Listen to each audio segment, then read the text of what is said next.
সুপ্রিয় শিক্ষার্থী বন্ধুরা, সম্মানিত অভিভাবক মণ্ডলী এবং আমার সহকর্মীবৃন্দ,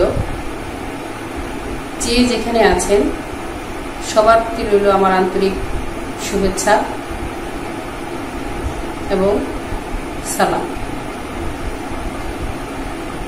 আশা করি সবাই ভালো আছেন, সুস্থ আছেন।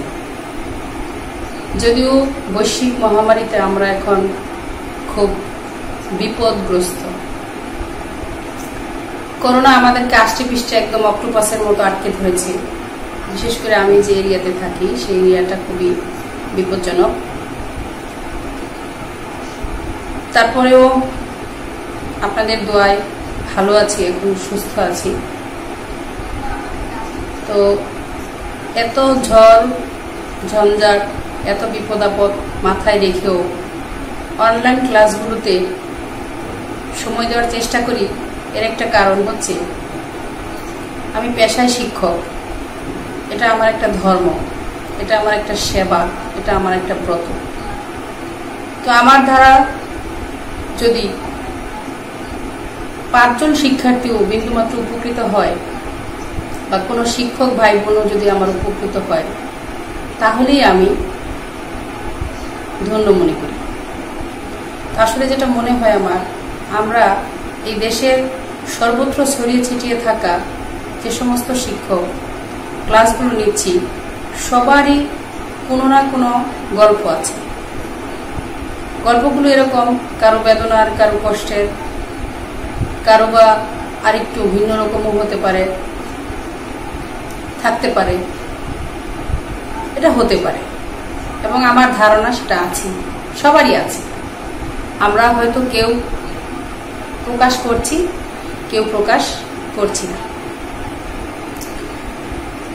তো কথা আর না বাড়িয়ে আমি আমার ক্লাসের যে পাঠ আজকে, সেই পাঠে যাওয়ার চেষ্টা করি। তো শিক্ষার্থী বন্ধুরা, আজকে আমরা 8ম শ্রেণীর বাংলা ব্যাকরণ ও নির্মিতি, এই যে পাঠ্য বইটা রয়েছে তোমাদের, সে পাঠ্য বইটা নিয়ে একটি বিশেষ পাঠ তোমাদের সামনে আলোচনা করব। তো আমি আশা করি তোমরা আমার সাথে অংশগ্রহণ করবে। তাই বই, খাতা, কলম যা আছে তুমি প্রস্তুত হও এবং সক্রিয়ভাবে অংশগ্রহণ করার চেষ্টা করো। প্রিয় শিক্ষার্থী বন্ধুরা, এতক্ষণ সেই শুরু থেকে দেখো আমি অনেকগুলো কথা বলেছি। এই কথাগুলো যে বলেছি, কথাগুলো বলার পরে তোমরা বুঝতে পেরেছো আমি কি বলতে চেয়েছি বা কি বুঝাতে চেয়েছি। তো শিক্ষার্থী বন্ধুরা, এই যে কথাগুলো বলা বা তোমাদের সাথে আমাদের যে মত বিনিময় হয়, মানুষের সাথে মানুষের যে মত বিনিময় হয়, এই মত বিনিময় এবং কথা বলা এর বাহন হচ্ছে মানুষের ভাষা। আর এই ভাষা সৃষ্টির জন্য প্রথমে আমাদেরকে কি করতে হয় জানো? আওয়াজ করতে হয় অথবা ধ্বনি সৃষ্টি করতে হয়। আচ্ছা, যেমন মনে করো শিক্ষার্থী বন্ধুরা, আমি বললাম অ, আমি বললাম ক। এই যে অ এবং ক বললাম মুখে, এগুলোই হচ্ছে কিন্তু ধ্বনি। এগুলো হচ্ছে ধ্বনি বা আওয়াজ। এবং এই ধ্বনি বা আওয়াজ যখন আমরা মুখে বলি এবং যখন তাকে একটা লিখিত রূপ দেই, অর্থাৎ তার চেহারাটা তোমার সামনে উপস্থাপন করি বা কাউকে বোঝানোর চেষ্টা করি, তখন সেটা হয়ে যায় বর্ণ। যেমন মনে করো আমি কি বলেছিলাম, অ এবং ক। যখন মুখে বলি অ, তখন হয় ধ্বনি। যখন চেহারা চেনানোর চেষ্টা করি তখন তাকে বলা হয় বর্ণ। তাহলে দেখো আমি লিখলাম অ, আবার লিখলাম কি ক। যখন মুখে বলেছিলাম তখন ধ্বনি, যখন লিখে দিয়েছি তখন হয়ে গেছে বর্ণ। তাহলে শিক্ষার্থী বন্ধুরা, এসো আজকে আমরা বাংলা ব্যাকরণ ও নির্মিতি বইয়ের ধ্বনি ও বর্ণ নিয়ে সংক্ষিপ্ত কিছু আলোচনা করি। তাহলে আমাদের আজকের পাঠ কি? ধ্বনি ও বর্ণ। হ্যাঁ, আজকে অবশ্য অনেক গরম, প্রচন্ড রকমের গরম আজ কয়েকদিন যাবতই আমাদের এদিকে। যেমন গরম তেমন বৃষ্টি, মাঝে মধ্যে আবার বেশি গরম আবার ঠান্ডা, এরকম ধরনের আবহাওয়া।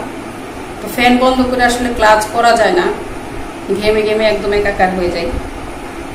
তো সাউন্ডটা ঠিকঠাক মতো শোনা যাচ্ছে কিনা যদি কেউ একটু লিখে দেন, নাবিলা আপা অথবা লিপা আপা, আপনারা হয়তো আমার সাথে আছেন, সাউন্ড কি শোনা যাচ্ছে কিনা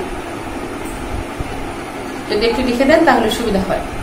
আচ্ছা, তো শিক্ষার্থী বন্ধুরা, আমি বলেছি যে যখন মুখে বলি তখন হয় ধ্বনি, যখন তাকে চেহারাটা চেনানোর চেষ্টা করি, অর্থাৎ ধ্বনি নির্দেশক যে চিহ্ন আছে সেটাকেই বলা হয় কি? বর্ণ। আচ্ছা, তাহলে দেখো, এই যে ধ্বনি বা বর্ণ আমরা বলি বা ধ্বনিগুলো আমরা আওয়াজ করি,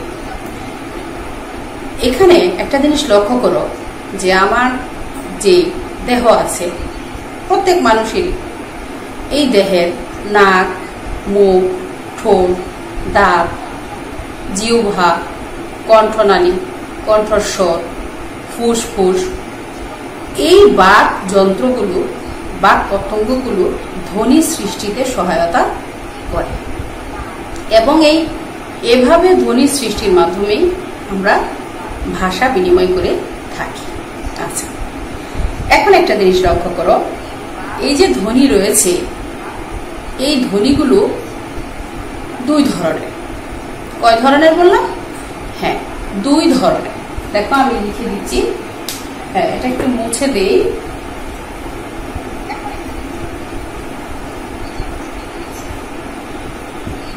স্বরধ্বনি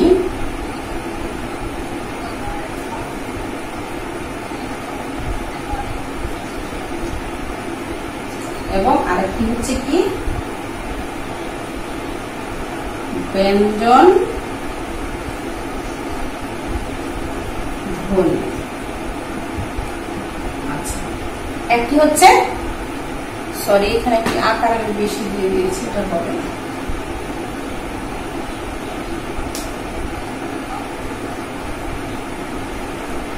স্বরধ্বনি এবং ব্যঞ্জন ধ্বনি। আচ্ছা, এখন আসো আমরা দেখি এই স্বরধ্বনিগুলো কি এবং ব্যঞ্জন ধ্বনিগুলো কি।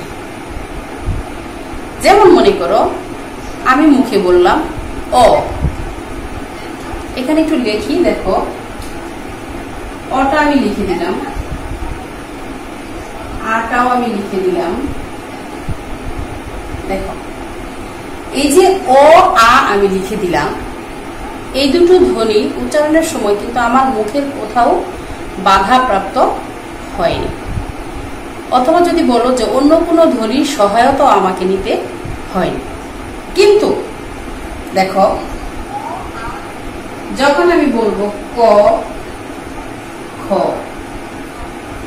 এই ধ্বনিগুলো যখন উচ্চারণ করব তখন আমার মুখে বাধাপ্রাপ্ত হবে।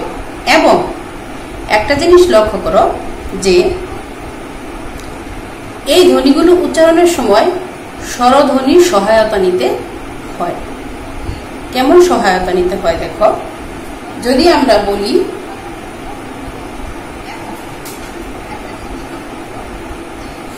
অনেক গরম, আচ্ছা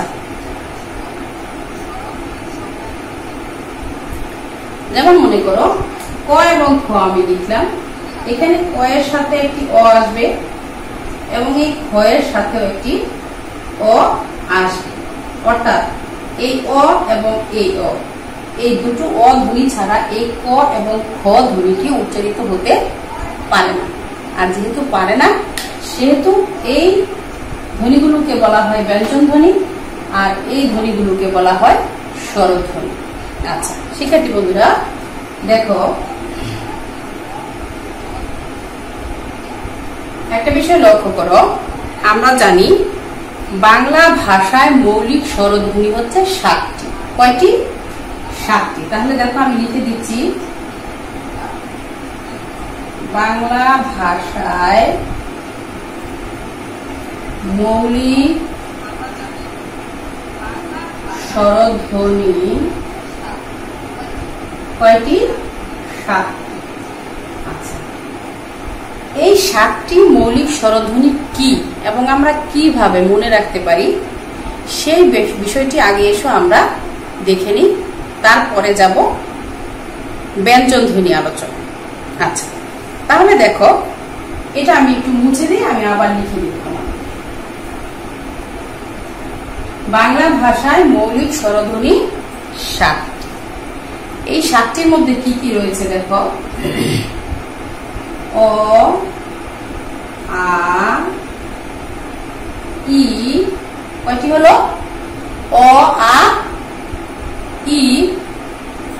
আসলে মনে হয় নেটওয়ার্কের সমস্যার কারণে ভালো দেখা যাচ্ছে না, নাকি বুঝতে পারতেছি না, একদম ঝাপসা বা অস্পষ্ট মনে হচ্ছে।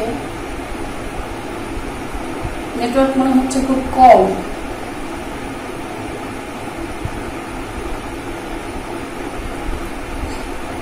আচ্ছা, অ, আ, ই, তারপরে দেখো আছে ও, তারপরে দেখো আছে এ, কয়টি হলো? 2, 4, 5টি। আরো আছে দেখো ও, এবং আরেকটি আছে ও জফরা। তাহলে কয়টি হলো? 1, 2, 3, 4, 5, 6, 7টি। এই 7টি ধ্বনিকে বাংলা ব্যাকরণে বা বাংলা ভাষার মৌলিক স্বরধ্বনি বলা হয়ে থাকে।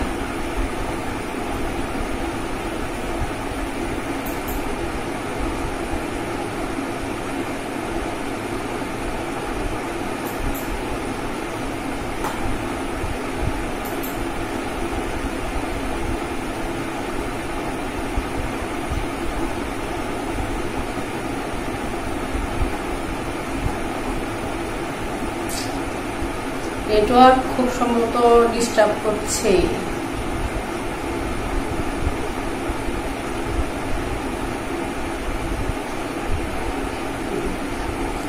নেটওয়ার্ক খুবই কম, এজন্য স্পষ্ট দেখা যাচ্ছে মনে হচ্ছে।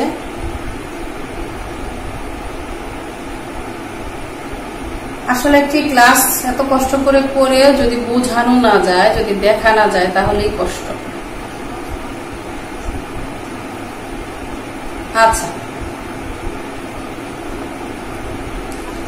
এখন দেখো এই যে মৌলিক স্বরধ্বনি 7টি, এই 7টি মৌলিক স্বরধ্বনিকে মনে রাখার জন্য যদি তোমরা ছোট্ট একটি কৌশল অবলম্বন করো তাহলে সহজেই দেখো মনে থাকবে। যেমন মনে করো আমি তোমার একটা চতুর্ভুজ তৈরি করো, ঠিক আছে? চতুর্ভুজে তুমি এখানে একটি বিন্দু দাও, এখানে দাও, এখানে একটি দাও, এই জায়গায় একটি দাও, এই জায়গায় একটি দাও, এখানে একটি দাও, এখানে একটি। কয়টি বিন্দু হলো দেখো? 1, 2, 3, 4, 5, 6, 7। 7টি বিন্দু হয়ে গেল। আচ্ছা, এবার তুমি এই এক এক করে বর্ণগুলোকে এখানে লিখে দাও। আ, ই, উ, এ, ও এবং সরি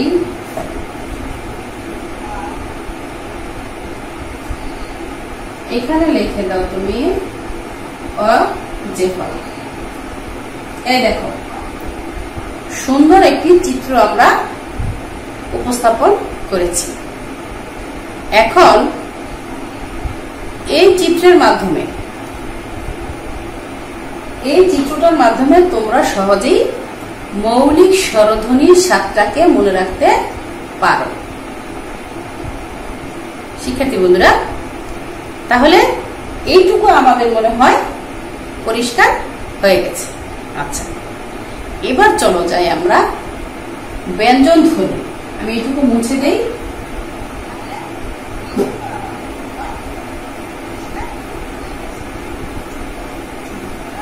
দেখো একটু মুছে দিলাম। এবার এসো আমরা দেখব 2 নম্বরে ব্যঞ্জন ধ্বনি। আচ্ছা, এই ব্যঞ্জন ধ্বনিগুলো আমরা বলেছিলাম কি যে অন্য ধ্বনি অর্থাৎ স্বরধ্বনির সহায়তা ছাড়া এগুলো উচ্চারিত হয় না। যেমন মনে করো কি কি বলেছিলাম, ক, খ, গ, এরকম আরো বলতে পারো সবগুলো। আচ্ছা, এই ধ্বনিগুলো উচ্চারণে আবার আমাদেরকে কি করতে হয়, অধ্বনির সহায়তা নিতে হয়। কি করতে হয়, অধ্বনির সহায়তা নিতে হয়। একটা বিষয় খেয়াল করো শিক্ষার্থী বন্ধুরা, যখন আমি অ বলেছিলাম, ই বলেছিলাম, এই ধ্বনিগুলো উচ্চারণে কিন্তু আমাকে অন্য কোনো ধ্বনির সহায়তা নিতে হয়নি এবং এরা নিজেরাই উচ্চারিত হয়েছে এবং স্পষ্ট আমরা তাকে দেখতে পেয়েছি। এখানে একটা জিনিস লক্ষ্য করো, এই ক যখন আমরা উচ্চারণ করছি এই অটার সাথে উচ্চারণ থাকছে, এই খ যখন উচ্চারণ করছি অটার সাথে উচ্চারণ থাকছে। একইভাবে এখানেও তাই। এই যে উচ্চ থাকা বা বিলীন অবস্থায় থাকা তাকে আমরা দেখতে পাই না, ঠিক আছে না? এই জন্যই এই অকে বলা হয় নীলিন বর্ণ। অকে কি বলা হয়, অকে বলা হয় নীলিন বর্ণ। নীলিন শব্দের অর্থ হচ্ছে কি জানো, নীলিন শব্দের অর্থ হচ্ছে বিলীন। বিলীন অর্থাৎ এই কয়ের মধ্যে, ক্ষয়ের মধ্যে, গয়ের মধ্যে এই অটা বিলীন অবস্থায় আছে। তো আমার মনে হয় এই যে ছোট্ট একটা বিষয় এটা তোমরা নতুন শিখেছো, তাই না? আসলে বাংলা ব্যাকরণ মজার বিষয়, যদি তুমি বুঝে পড়ো, বুঝে শিখো, ঠিক আছে? আচ্ছা, তাহলে কি বললাম আমরা, যে ব্যঞ্জন ধ্বনিগুলো স্বরধ্বনির সহায়তায় উচ্চারিত হয় এবং এই অ ধ্বনিটি ক, খ, গ অর্থাৎ এই ব্যঞ্জন ধ্বনির মধ্যে বিলীন অবস্থায় বা নীলিন অবস্থায় থাকে, তাই তাকে বলা হয় নীলিন বর্ণ বা বিলীন, ঠিক আছে? আচ্ছা, আমরা বলেছিলাম বর্ণ। বর্ণ কি, ধ্বনি নির্দেশক চিহ্নকে বর্ণ বলে। তাহলে দেখো এটা আমি একটু লিখেও দিই তোমাদেরকে, ধ্বনি নির্দেশক চিহ্নকে বর্ণ বলে। ধ্বনি নির্দেশক চিহ্নকে বর্ণ বলে। বাংলা ভাষায় বা বাংলা ব্যাকরণে বা এই যে বর্ণগুলো রয়েছে বাংলা বর্ণ, এই বাংলা বর্ণ 2 ধরনের। বাংলা বর্ণ কয় ধরনের? প্রত্যেক ভাষারই কিন্তু তোমার নিজস্ব বর্ণ রয়েছে। বাংলা বর্ণ হচ্ছে 2 ধরনের। আচ্ছা, 2 ধরনের। এই ধরনগুলো কি চলো আমরা একটু দেখি। আসলে হোয়াইট বোর্ডে বেশি নিচে লেখা যায় না, যদি দেখা না যায় সেই ভয়ে। আচ্ছা দেখো, 1 নম্বরে হচ্ছে স্বরবর্ণ এবং নম্বর 2 হচ্ছে ব্যঞ্জন বর্ণ। আচ্ছা, প্রথমে আমরা দেখলাম স্বরধ্বনি এবং ব্যঞ্জন ধ্বনি, এবার আমরা দেখব স্বরবর্ণ এবং ব্যঞ্জন বর্ণ। আমরা দেখেছিলাম যে স্বরধ্বনি হচ্ছে 7টি, তাই না? কিন্তু বাংলা ব্যাকরণের স্বরবর্ণ হচ্ছে মোট 11টি। কয়টি? 11টি। তাহলে স্বরবর্ণ মোট কয়টি? 11টি। আচ্ছা, তাহলে এক এক করে চলো আমরা দেখি। একটু মুছে দিই, পরে আবার লিখে দিব। স্বরবর্ণ 11টি। 11টির মধ্যে কি কি আছে দেখো, অ, আ, ই, ই, তারপরে হচ্ছে ও, দীর্ঘ ও, আছে রি, তারপরে আছে এ, ওই, ও এবং ও। তবে এই রিটাকে স্বরবর্ণ বা স্বরধ্বনির আওতায় অনেকের মধ্যে দ্বিমত রয়েছে, অনেকে মনে করেন। যাই হোক, আমাদের যেহেতু দেওয়া আছে, চলো আমরা পড়ি। এই যে 11টি বর্ণ রয়েছে, এই 11টি বর্ণকে বলা হয় স্বরবর্ণ। তাহলে শিক্ষার্থী বন্ধুরা কি বুঝতে পেরেছ? 11টি বর্ণকে, এই 11টি হচ্ছে কি স্বরবর্ণ। আচ্ছা, তাহলে চলো আমরা এবার দেখি ব্যঞ্জন বর্ণগুলো কি।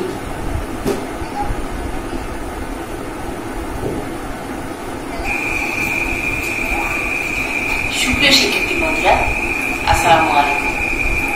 আশা করি তোমরা সবাই খুব ভালো আছো, নিরাপদে আছো এবং সুস্থ আছো। আমিও ভালো আছি। আচ্ছা, শিক্ষার্থী 2 নম্বরে দেখো তোমাদের সামনে ব্যঞ্জন বাংলা ব্যাকরণ ক্লাস নিয়ে হাজির হয়েছি। বর্ণ। আমি নিজে পারবি। তোমরা দেখে থাকবে শিক্ষার্থী বন্ধুরা, ব্যঞ্জন বর্ণ হচ্ছে 39টি। কয়টি? 39টি। ব্যঞ্জন বর্ণ 39টি। স্বরবর্ণ ছিল কয়টি? 11টি। এই যে মোট এখানে তাহলে কয়টি হয়? 50টি। তাহলে এক ধরনের কি, এক ধরনের শব্দ সৃষ্টি, তাই না?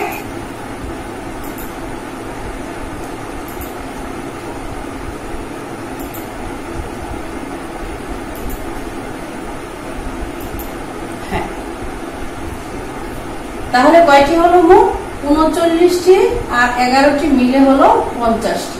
অর্থাৎ তাহলে বাংলা ব্যাকরণে বা বাংলা বর্ণ হচ্ছে মোট 50টি। আচ্ছা, এখানে এই যে 39টি বর্ণ, এই 39টি বর্ণ কিন্তু তোমাদের বইয়ের 10 পৃষ্ঠায় দেওয়া আছে।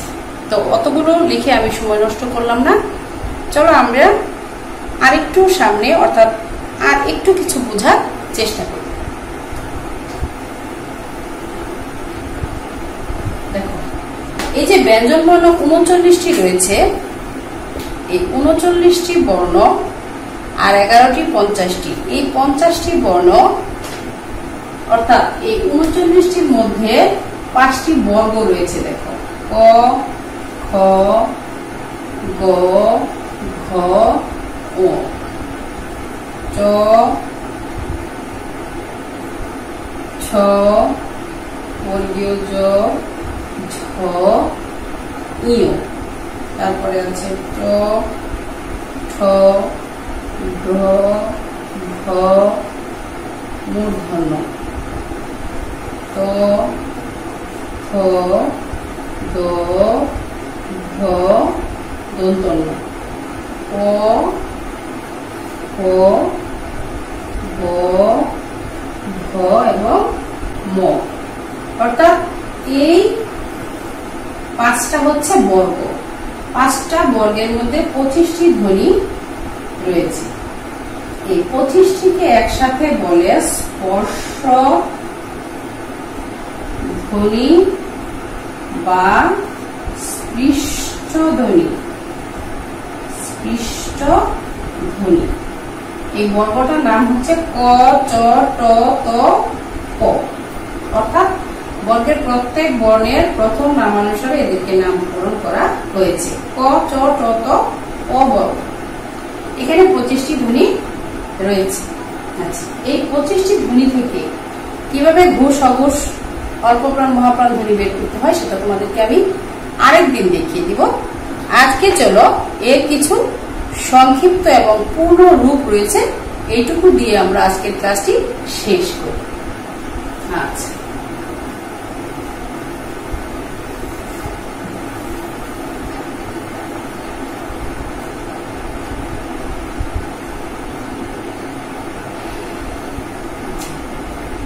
স্বরবর্ণ, অর্থাৎ আমরা দেখেছিলাম 1 নম্বরে হচ্ছে কি স্বরবর্ণ। এই স্বরবর্ণের দুটো রূপ রয়েছে,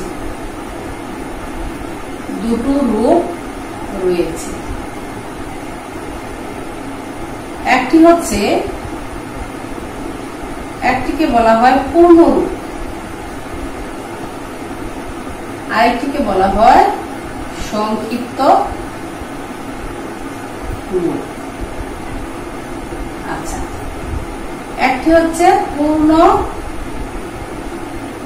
রূপ, আরেকটি হচ্ছে সংক্ষিপ্ত রূপ। এবার দেখো পূর্ণ রূপ কেমন, যদি শব্দের শুরুতে হয়, পূর্ণ রূপ শব্দের শুরুতে যদি হয়, শুরুতে হলে কেমন হবে, যেমন দেখো আমি লিখলাম অনেক, অতি, ইলিশ। এই যে দেখো বর্ণগুলো সরাসরি দেওয়া আছে, এটাকে বলা হয় স্বরবর্ণের পূর্ণ রূপ। যদি মধ্যে হয়,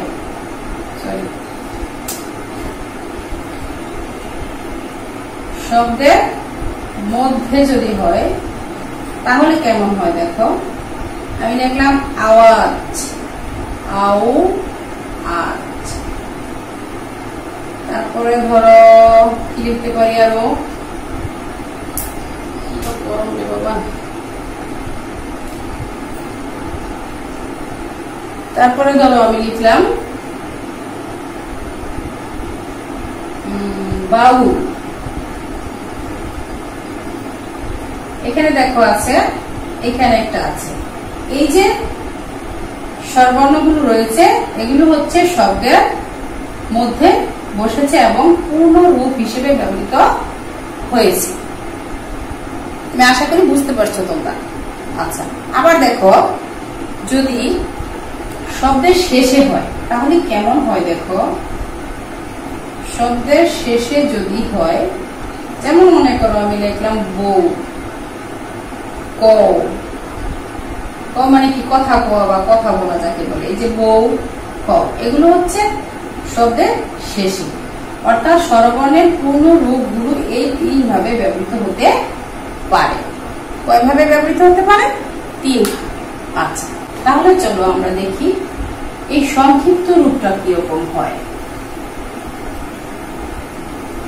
আচ্ছা, পূর্ণ রূপটা আমরা দেখলাম, এবারে এসে সংক্ষিপ্ত রূপ দেখি। দেখো শিখাতে বললাম, এই যে স্বরবর্ণ, এই স্বরবর্ণের যে সংক্ষিপ্ত রূপ রয়েছে এটার একটি নাম রয়েছে। স্বরবর্ণের সংক্ষিপ্ত রূপকে বলা হয় কার।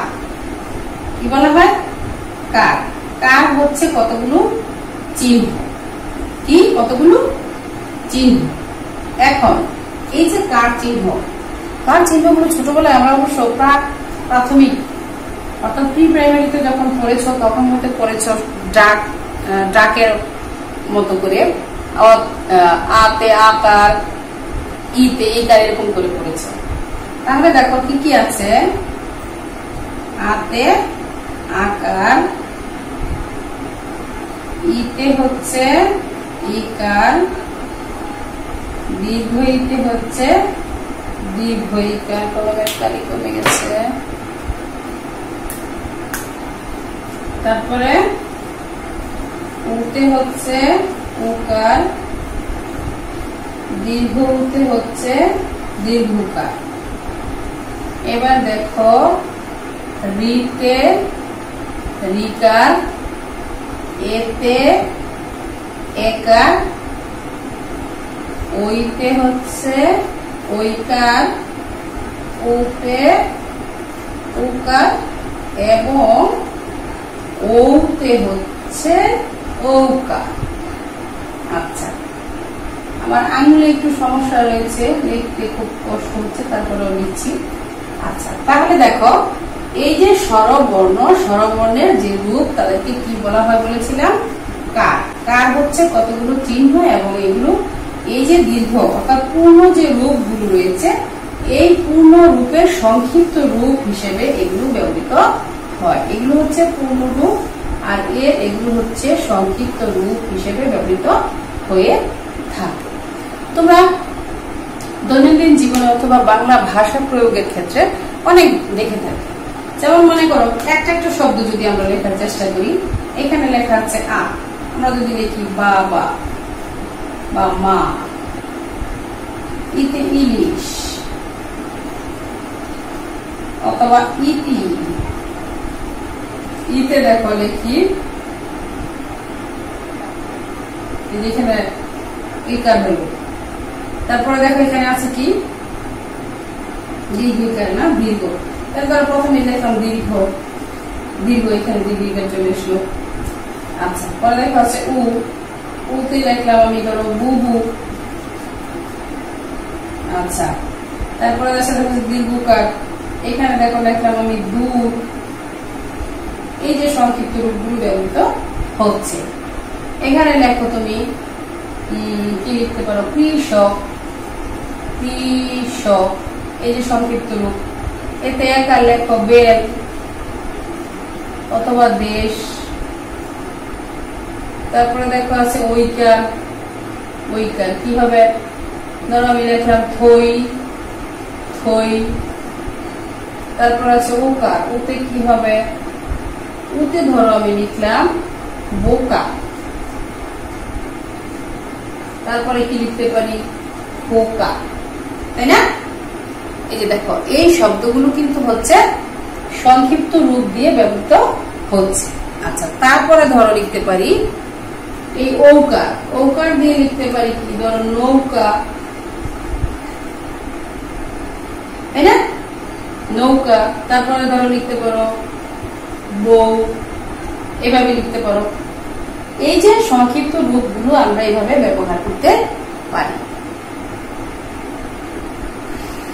তো প্রিয় শিক্ষার্থী বন্ধুরা, আজকে আমরা বাংলা ব্যাকরণ ও নির্মিতি অংশের যতটুকু অংশ আলোচনা করলাম, আমি আশা করি তোমরা আমার এই আলোচনা থেকে পাঠের যে বিষয়বস্তু সেটা বুঝতে পেরেছ। তো আবারও অন্য কোনো ক্লাসে তোমাদের সাথে আবার কথা হবে, দেখা হবে ভার্চুয়াল ক্লাসে।